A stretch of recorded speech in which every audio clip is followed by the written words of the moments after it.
প্রথম কথা বলে নেই, বহুদিন পর দীর্ঘমেয়াদী বিনিয়োগকারীরা আজকের খুশি হয়েছেন। যারা বিনিয়োগ করতে পছন্দ করেন তারা আজকের মার্কেট দেখে তারা প্রত্যাশা করছেন যে হয়তো বা সামনের আর কয়েকটা দিনে যদি এরকম কারেকশন হয় সেক্ষেত্রে তাদের পক্ষে খুবই ভালো হয়। এরকম যদি আমি বলি, খুব স্বাভাবিকভাবে বিনিয়োগকারীরা মনে করবেন যে আমি হয়তো পাগল হয়ে গেছি। আইপিওতে যে উন্মাদনা সৃষ্টি হয়েছে, আইপিও অর্থাৎ ইনিশিয়াল পাবলিক অফারিং, সেই স্পেসে এবং স্মল মানে মিডিয়াম এন্টারপ্রাইজেসে যে স্টকসগুলো লিস্টিং হচ্ছে তার প্রতি বিনিয়োগকারীদের যে খ্যাপামো শুরু হয়েছে সেটা কল্পনাতীত। মনে করুন যে এর আগে একটি কোম্পানিতে 411 গুণ ওভার সাবস্ক্রিপশন হয়েছে, মাত্র 12 কোটি টাকা তারা বাজার থেকে তুলতে চেয়েছিল এবং তাদের মোটামুটি দুটো ইয়ামা শোরুম রয়েছে কেবলমাত্র দিল্লিতে, এবং সেই 12 কোটি টাকা দিয়ে তারা সেই প্রসিডিংসটা বিভিন্ন কাজে লাগাতো। কিন্তু সেই স্টকে যখন তারা বাজারে আইপিও ছেড়েছে তার জন্য 411 গুণ ওভার সাবস্ক্রিপশন হয়েছে, 4,900 কোটি টাকার শেয়ারের সাবস্ক্রিপশন জমা পড়েছে।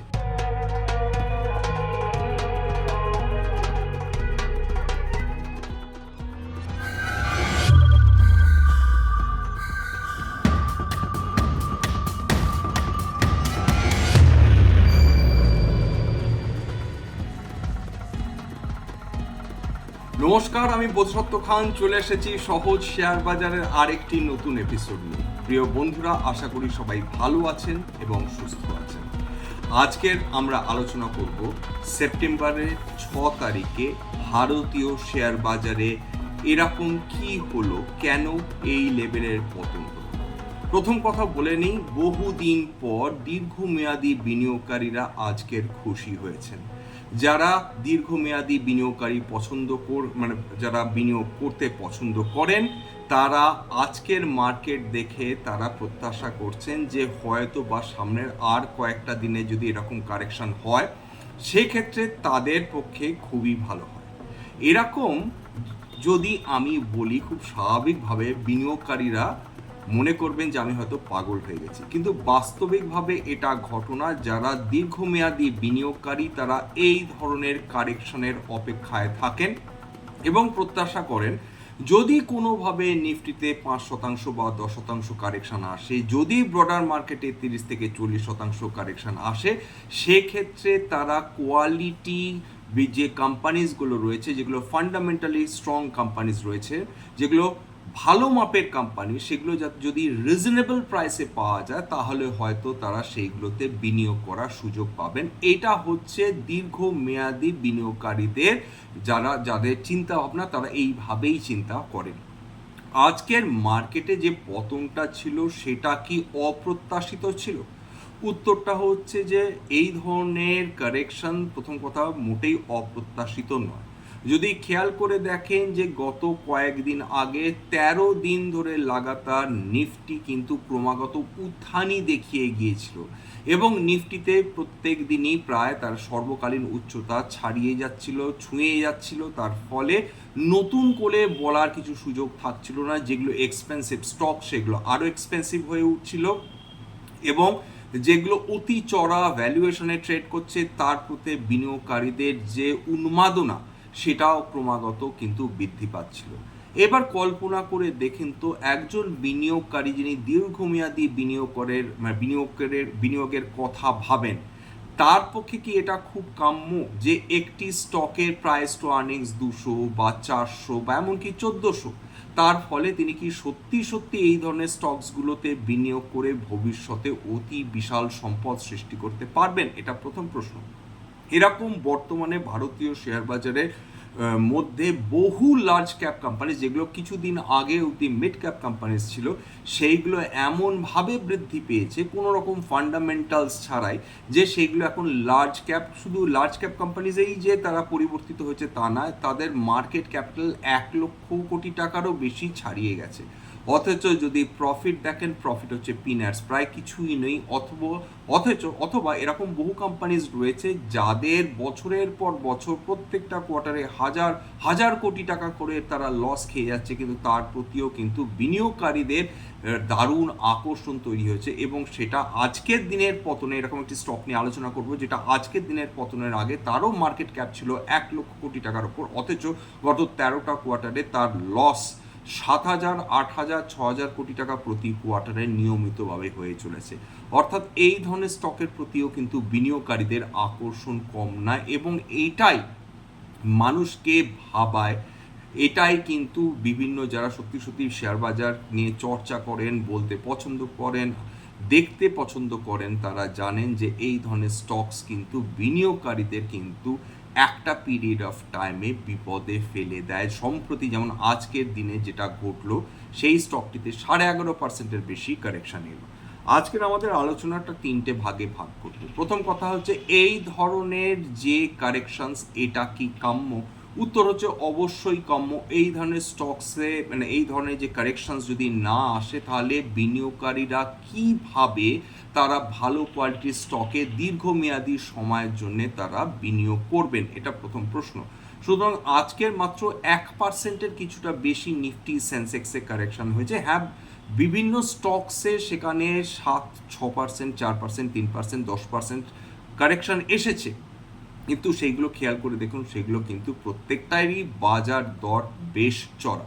সুতরাং এরকম ভবিষ্যতে কি এই কারেকশন হতে পারে? হতেই পারে। কালকের কি কারেকশন আসতে পারে? আসতেই পারে, নাও আসতে পারে, মার্কেট রিকভার করে যেতে পারে, আমরা কেউ জানি না। কিন্তু এই মুহূর্তে যেটা মনে হচ্ছে যে নিফটি মোটামুটি 25,300 থেকে 22,500 বা 22,800-র মধ্যেই তার ঘোরাফেরা তার চলছে, বা ভবিষ্যতে হয়তো চলতে পারে। আজকের আমেরিকান মার্কেট কোথায় শেষ করবে তার উপর অনেকটা নির্ভরশীল থাকবে কিন্তু কালকের ভারতীয় মানে সোমবারের কথা বলছি, সোমবার ভারতীয় শেয়ার বাজারে কিন্তু পারফরমেন্স। সুতরাং আমেরিকান মার্কেটে এর আগে পরশুদিনের ভিডিওতেই আমি আলোচনা করেছিলাম যে এনভিডিয়ার একটা কিন্তু প্রভাব থাকতে পারে ভারতীয়, কেবলমাত্র বিশ্ব বাজারে না, আমেরিকান বাজারে না, ভারতীয় শেয়ার বাজারেও। তার কারণটা হচ্ছে এনভিডিয়ার এগেনস্টে আমরা দেখেছি যে ডিপার্টমেন্ট অফ জাস্টিস, গভর্নমেন্ট যারা আমেরিকাতে, তারা কিন্তু সাবপিওনা তাদেরকে পাঠিয়েছে অ্যান্টি ট্রাস্ট লয়ার আন্ডারে। সুতরাং সেটা কিন্তু একটা বড় ঘটনা। অর্থাৎ সুবিশাল কোম্পানি, আমেরিকার সেরা কোম্পানিগুলো যদি কোনো রকম মানে দৌরাত্ম্য করে, কোনো রকম যদি মানে আইন ভেঙে কোনো কাজ করে, সেক্ষেত্রে কিন্তু আমেরিকান জাস্টিস সিস্টেম কোনোভাবেই কিন্তু তাদেরকে ছেড়ে দেয় না।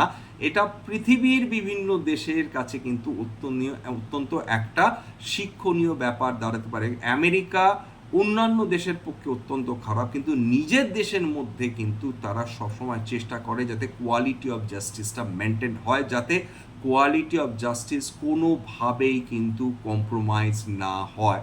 সেটা পৃথিবীর অন্যান্য দেশ তাদের দেখে শিক্ষা পাবে কিনা, তাদের দেখে লজ্জা পাবে কিনা, তাদের দেখে নিজেদের কনসায়েন্সকে জিজ্ঞাসা করবে কিনা যে আমরা যেটা করছি সেটা ঠিক করছি কিনা, সেটা তো পরবর্তী সময় বলবে। যাক, ফিরে আসি হচ্ছে আজকের আমাদের আলোচনাতে। প্রথম অংশ ডেফিনেটলি ভারতীয় শেয়ার বাজার নিয়ে।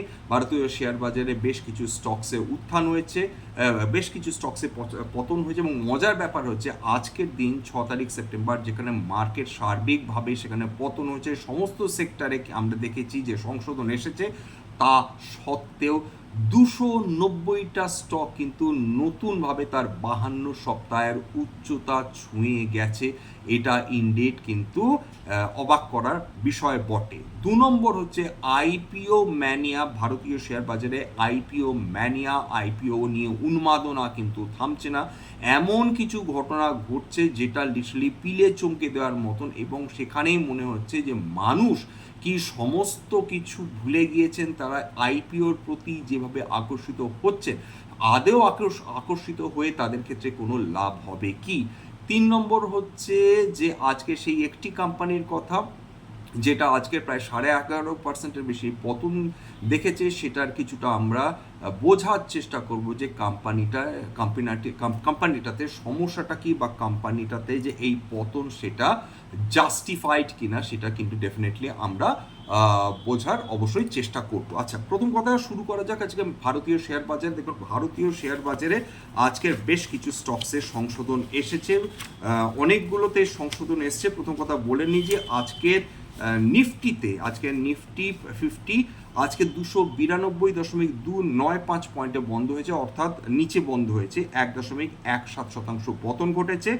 শেষে নিফটি ট্রেডিং বন্ধ করেছে 24,852.15 পয়েন্টে। সেন্সেক্স 81,183.93 পয়েন্টে বন্ধ হয়েছে, 1,017 পয়েন্টে পতন দেখেছে, 1.24% সংশোধন এসছে। নিফটি ব্যাংকে 1.74% পতন এসছে, নিফটি আইটিতে 0.97% পতন এসছে, বিএসসি স্মল ক্যাপে 0.96% পতন এসছে। এইবার চলে আসি হচ্ছে সেই বিভিন্ন স্টকস যেখানে কিন্তু ভালো পতন এসছে, যেমন ভোদাফোন আইডিয়া আজকের পতন এসেছে 11.53%।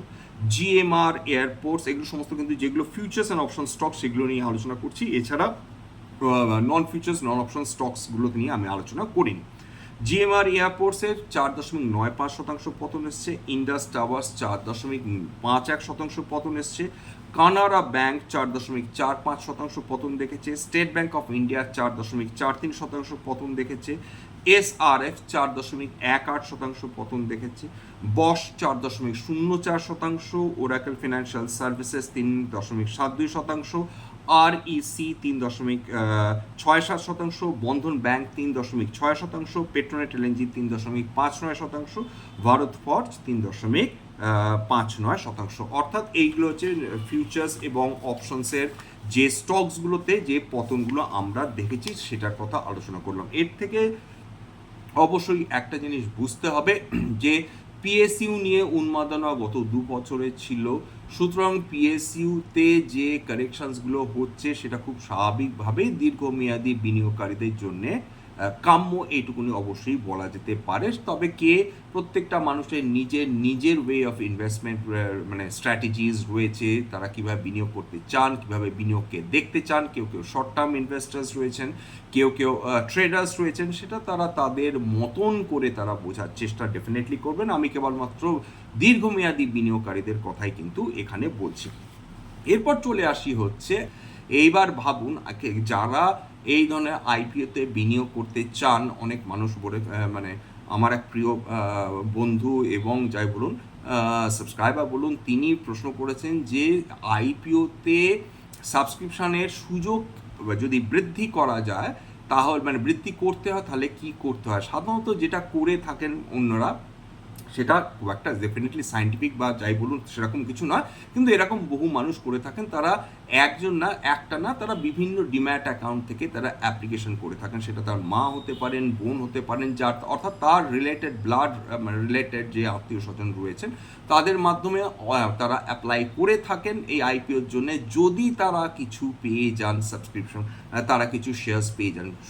যেটা সমস্যা হচ্ছে ওভার সাবস্ক্রিপশানে, সেক্ষেত্রে এরকম লেভেলে ওভার সাবস্ক্রিপশানে সেখানে প্রবলেম যেটা দাঁড়িয়ে যায় যে যখন কেউ অ্যাপ্লাই করছেন একটা শেয়ারের জন্য, এরকম যদি 411 জন বিনিয়োগকারী অ্যাপ্লাই করে থাকেন, খুব হাইয়ার চান্সেস হচ্ছে হয়তো সেই শেয়ারের জন্য যে যার জন্য অ্যাপ্লাই করেছেন আইপিওতে, সেটা আপনি নাও পেতে পারেন। যদি আপনি হাতেও বা পান, তর্কের খাতিরে যদি ধরেও নিজে ধরুন 1000 আপনি মানে শেয়ারের জন্য অ্যাপ্লাই করেছেন তর্কের খাতিরে, সেখানে হয়তো কোনো মানুষ 10টা 15টা 20টা এরকম শেয়ার পেতে পারেন, নাও পেতে পারেন, এমন একটা পরিস্থিতি তৈরি হয়। এবং 10টা 15টা 20টার শেয়ার মানে হাজার কয়েক টাকার বিনিময়ে যদি সেদিন ভালো লিস্টিংও হয়, যদি প্রিমিয়ামেও লিস্টিং হয়, সেক্ষেত্রে একটা মানুষ 500 600 700 টাকার বেশি হয়তো তিনি আয় করতে পারবে না। তাহলে এই ধরনের ম্যানিয়াতে মানে পড়ে কি আসলে সত্যি বিনিয়োগকারীদের কোনো লাভ হয়? উত্তরটা হচ্ছে না।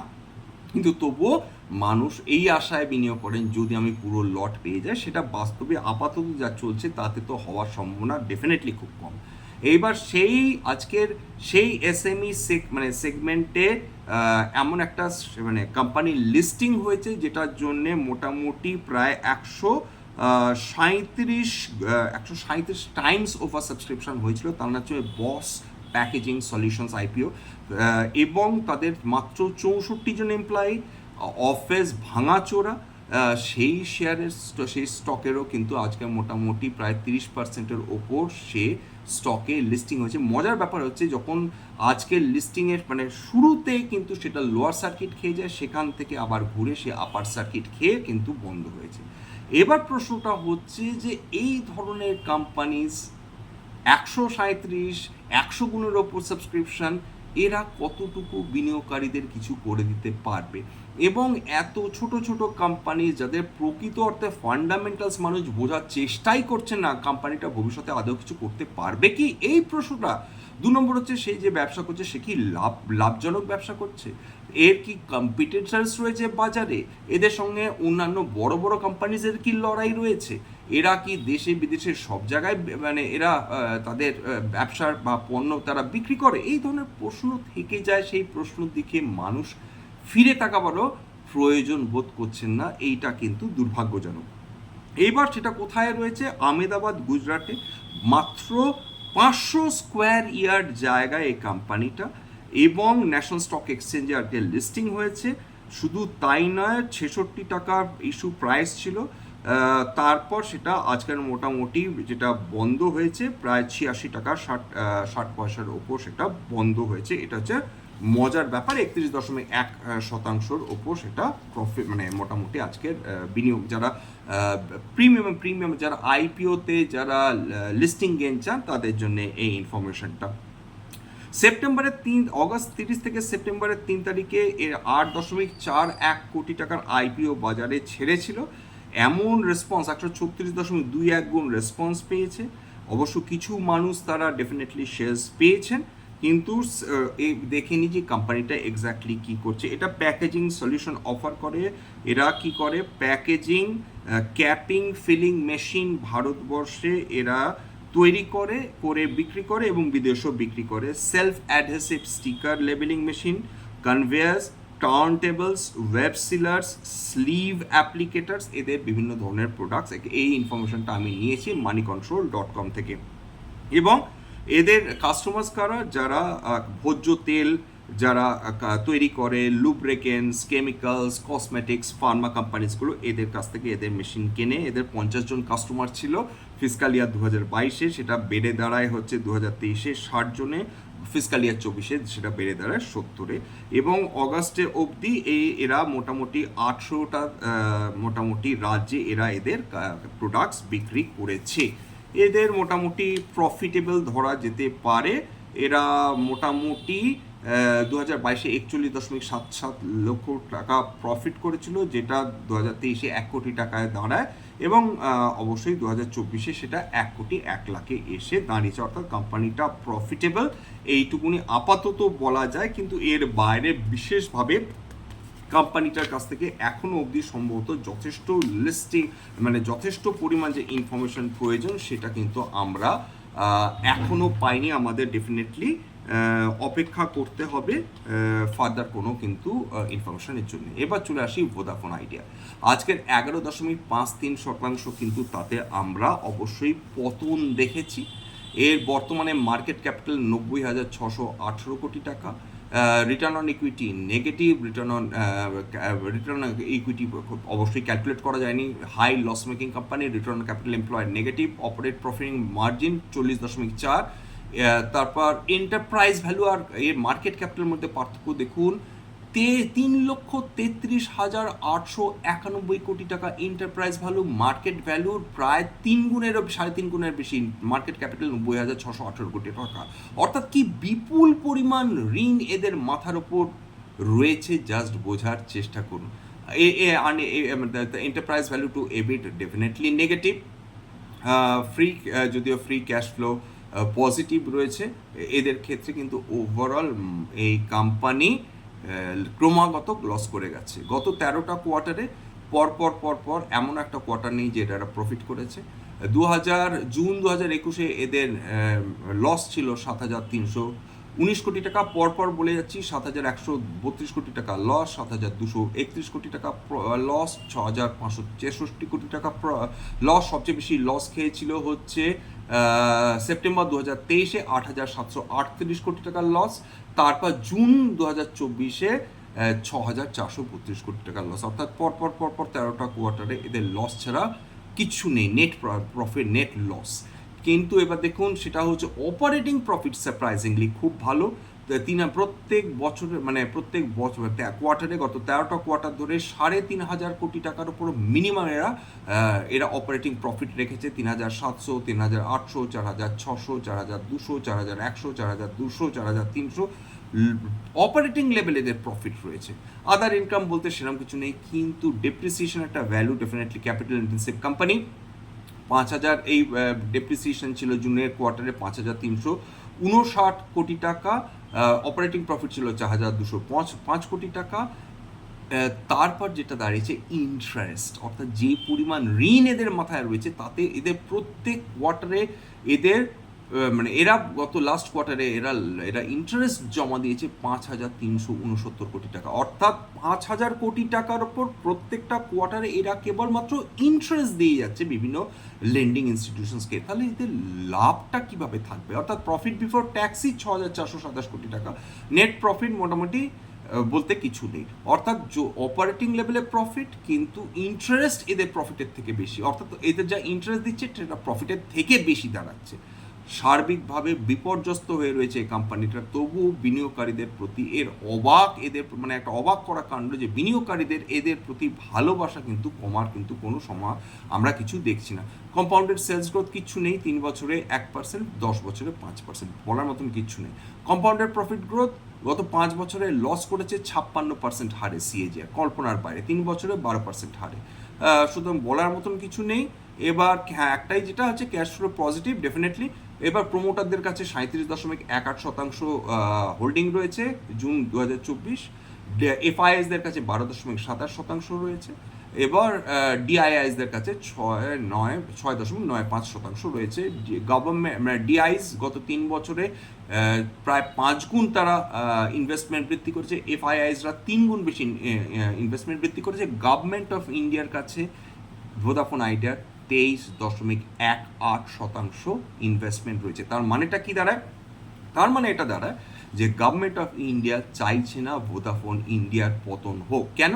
কারণ সেক্ষেত্রে এই সেক্টরে মাত্র 2টো কোম্পানি রয়ে যাবে, কেবলমাত্র একটা ডুওপলি কম্পিটিশন হয়ে রয়ে যাবে। একটা হচ্ছে অবশ্যই জিও, রিলায়েন্স জিও, আরেকটা ডেফিনেটলি ভারতী এয়ারটেল। সুতরাং গভর্নমেন্ট অফ ইন্ডিয়া কখনোই চাইছে না মাত্র 2জন প্লেয়ার 140 কোটি মানুষের সার্বিকভাবে তাদের ইনফরমেশন নিয়ে তারা ডিল করুক। সেই জন্য তারা একজন থার্ড প্লেয়ারকে টিকিয়ে রাখতে চাইছে, সেটা হচ্ছে ডেফিনেটলি ভোদাফোন আইডিয়া।